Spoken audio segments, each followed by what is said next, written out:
मेरे गो कहने पर आपको अपनी सांसें रोकनी है और देखो कि आपके लंग्स कितने हेल्दी हैं। सो आर यू रेडी?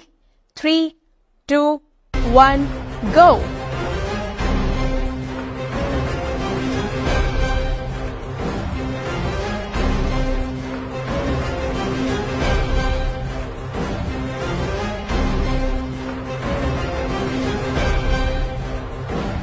अगर आप इस स्टेज तक नहीं पहुंच पाए तो आपकी आर्टरीज प्लेग की वजह से ब्लॉक हो चुकी हैं। आपको जल्दी ही एक्सरसाइज शुरू कर देनी चाहिए।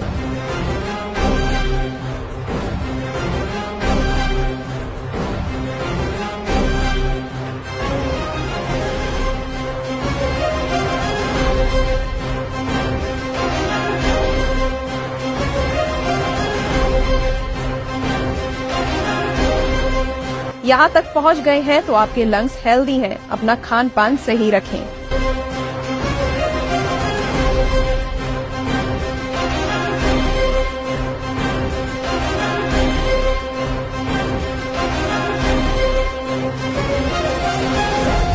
यहाँ पहुँचने के लिए बहुत हेल्दी लंग्स की जरूरत होती है और अगर आप यहाँ तक पहुँच गए हैं तो कॉन्ग्रेचुलेशन।